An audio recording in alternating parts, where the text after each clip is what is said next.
Hi, hello, welcome to News Site Telugu channel. This is Paritala Murthy. So what a match! South Africa versus West Indies. South Africa super eight లో ఆడిన అన్ని మ్యాచ్లు కూడా చాలా అంటే చాలా tight fight మ్యాచ్లు ఆడారు. వాళ్ళు గెలిచారు. లక్ ఫేవర్ అనేది చేసింది. మరి ఎప్పుడు కూడా వరల్డ్ కప్ అంటే అసలు వర్షం అడ్డంకి రావడమో లేదా బ్యాడ్ లక్ ఫేవర్ చేయడమో ఏదో ఒక ఆ దశలో ఓడిపోవడం పాపం ఇంటికి వెళ్ళిపోవడం అవుతూ ఉండేది సౌత్ ఆఫ్రికా. మరి ఇప్పుడు సెమీస్ లోకి వచ్చారు. సెమీస్ బెర్త్ అనేది కైవసం చేసుకున్నారు. మరి ఆ సెమీస్ ని వాళ్ళకున్న ఆ నాకౌట్ ని అధిగమించి ఫైనల్లో అడుగు పెడతారా లేదా అనేది చూడాలి. సో ఎందుకంటే ఇప్పుడు దాకా ద బెస్ట్ పర్ఫార్మెన్స్ ఇచ్చుకుంటూ వచ్చారు. సో వెస్టిండీస్ మీద మ్యాచ్ చూస్తే ఒకనొక దశలో వరుస వికెట్లు కోల్పోతూ పీకల మీద తెచ్చుకుంటున్నారు మ్యాచ్ అని అయితే అనిపించింది.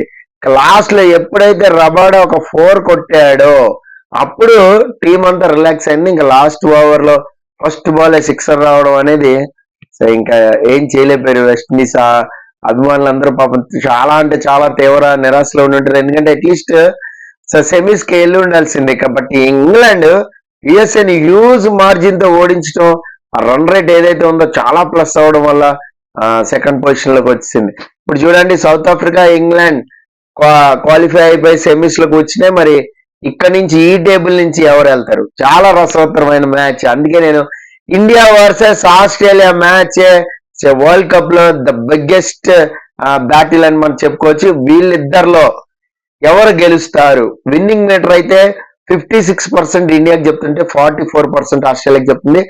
ఆస్ట్రేలియా తప్పకుండా గెలవాల్సిన మ్యాచ్.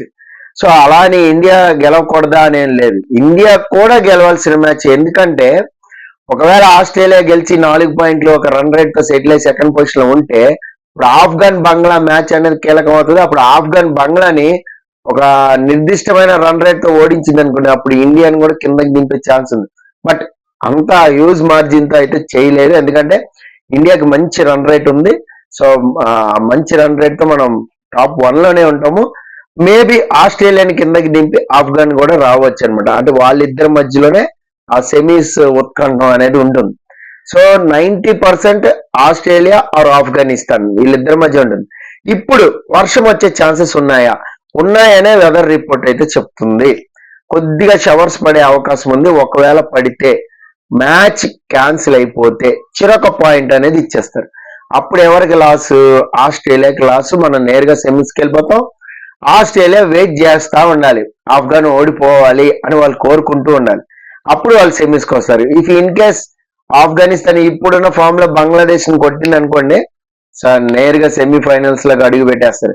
ఆల్రెడీ ఈ లెక్కలని నేను నా ప్రీవియస్ వీడియోలో చెప్పాను. సో ఈ రోజు మ్యాచ్ గురించి మాట్లాడుకుందాం. India versus Australia pitch report అనేది సో కొంచెం బ్యాటర్ కి అనుకూలంగానే ఉన్నట్టుగా అనిపిస్తుంది. ఇక్కడ ఆల్మోస్ట్ వరల్డ్ కప్ లోనే మ్యాచెస్ ఆడారు. సో ఫస్ట్ బ్యాటింగ్ చేసిన వాళ్ళకి కొంచెం అడ్వాంటేజ్ ఎక్కువ ఉంది. సో సెకండ్ బ్యాటింగ్ చేసిన వాళ్ళు 1-2 సార్లు గెలిచారు. సో ఫస్ట్ బ్యాటింగ్ టాస్ గెలిస్తే ఫస్ట్ బ్యాటింగే తీసుకుంటారు. కానీ ఇక్కడ టాస్ గెలిచి ఈ పిచ్ మీద టాస్ గెలిచిన వాళ్ళందరూ కూడా ఫస్ట్ బౌలింగే తీసుకున్నారు. బట్ ఈ రోజు ఏం చెప్తున్నారు ఎక్స్పర్ట్స్ అంటే ఫస్ట్ టాస్ గెలిస్తే బ్యాటింగ్ తీసుకోమని చెప్తున్నారు. సో మరి అలాగా ఒకవేళ రోహిత్ శర్మ గెలిస్తే తీసుకుంటాడా లేదా? ప్రీవియస్ మ్యాచెస్ లో అందరూ బౌలింగ్ తీసుకున్నారు. సో కొన్ని 2 సార్లు సక్సెస్ అయ్యారు కాబట్టి ఏమైనా అటువైపు మొగ్గు చూపిస్తాడా అనేది మనం చూడాలి. సో టాస్ ని బట్టే మ్యాచ్ అనేది ఆధారపడి ఉంటుంది. 90% ఫస్ట్ బౌలింగ్ తీసుకుంటానికే ఇష్టపడతారు. ఎందుకంటే ఒకవేళ షవర్స్ వచ్చి ఒకవేళ ఇబ్బంది పెట్టినా కూడా ఆ డక్వర్త్ లూయిస్ మెథడ్ అనేది మ్యాటర్ అవుతుంది. కాబట్టి ఆ టార్గెట్ అనేది పవర్ ప్లేలో గుంజేసుకోవచ్చు, మ్యాక్సిమం రన్స్ గుంజుకోవచ్చు అనేది చూస్తారు.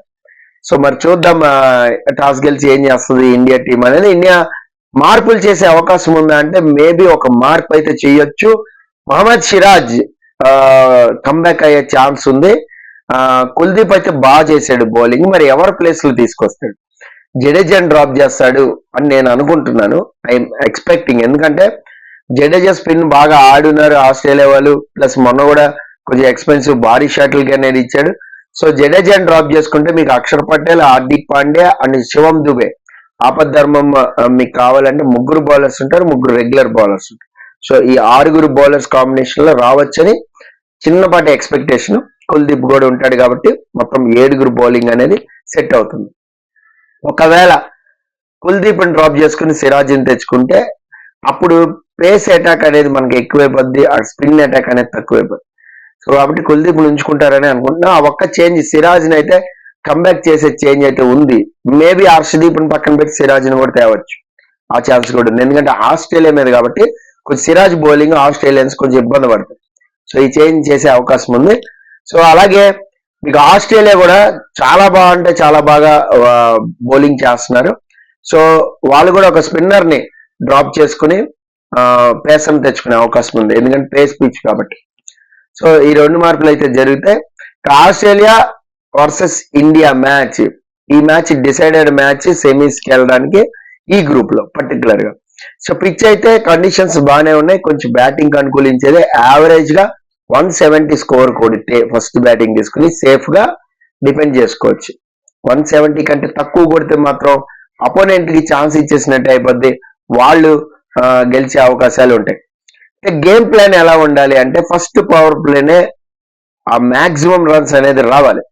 అక్కడ ఎప్పుడైతే బౌలర్లకి సరెండర్ అయిపోతారో బ్యాట్స్మెన్ అప్పుడు కొంచెం ఇదవుతుంది. సో మీకు ఎంటైర్ వరల్డ్ కప్ లో యశస్విని ఆడించకపోవడం అనేది చాలా ఇబ్బందికరంగా ఉంది నాకైతే. ఎందుకంటే యంగ్స్టర్ లెఫ్ట్ ఆర్మ్ సీమింగ్ కి మీరు ఇద్దరు కూడా సఫర్ అవుతున్నారు, రోహిత్ అండ్ కోహ్లీ ఇద్దరు కూడా సఫర్ అవుతున్నారు. సో ఎందుకు లెఫ్ట్ హ్యాండర్ ని ఆడించట్లేదు? పోనీ రిషబ్ పంత్ అయినా ఓపెనింగ్ ట్రై చేస్తున్నారా, కోహ్లీని డ్రాప్ చేసి 1 డౌన్, అది కూడా చేయట్లేదు. సో లెఫ్ట్ హ్యాండ్ పేసర్ ని మీరు స్ట్రగుల్ అవుతూనే ఆడుతున్నారు. సో ముందుగా రోహిత్ శర్మ వికెట్ పడిపోతుంది, ఆ తర్వాత కోహ్లీ కొద్దిగా 4-5 షాట్లతో మెరిపించాడు, అమ్మాయి రిధంలోకి వచ్చాడు అన్న టైంలో సో వికెట్ ఇచ్చేసి వెళ్ళిపోతున్నాడు. సో మీకు అక్కడ మిడిల్ ఆర్డర్ మీద భారం పడిపోయింది. స్కోర్ బోర్డ్ 70 రన్స్ కూడా ఉన్నట్ల, 60 రన్స్ కూడా ఉన్నట్ల ఫస్ట్ 2 వికెట్స్ పడిపోతున్నాయి. మనం చూడండి సూర్య తొందరగా అవుట్ అయిపోయేసరికి 3 వికెట్లు పడిపోయింది. మీకు భారం ఎక్కడ పడిపోయింది? మీకు రిషబ్ పంత్ మీద పడిపోయింది, వస్తున్న శివం దుబే మీద పడిపోయింది.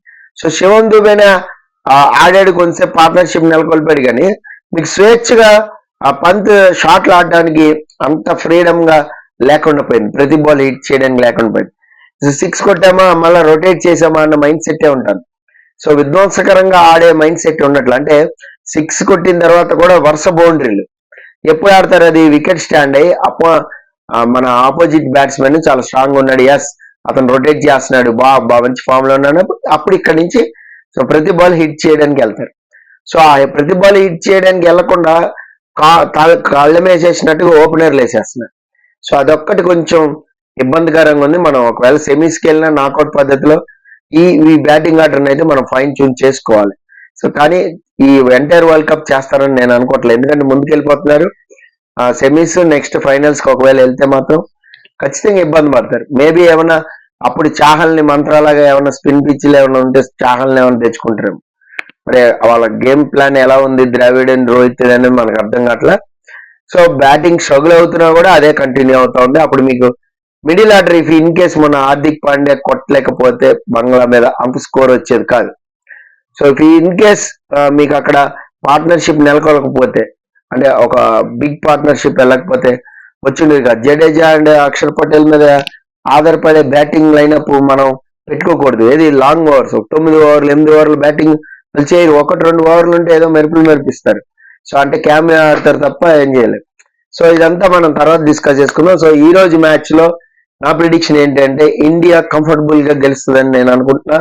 అది కూడా ఆస్ట్రేలియా మీద గెలిస్తే చక్కగా సెమీఫైనల్కి వెళ్ళిపోతారు. ఆ సెమీఫైనల్కి వెళ్తే మనతో పాటు ఇంగ్లాండ్ ఆడే ఛాన్సెస్ ఉంటాయి, ఇది ఒకవేళ గెలిస్తే. సో లేదు మనం ఒకవేళ ఓడిపోయి ఆ సెకండ్ పొజిషన్ తీసుకుంటే అప్పుడు సౌత్ ఆఫ్రికా మీద ఆడ.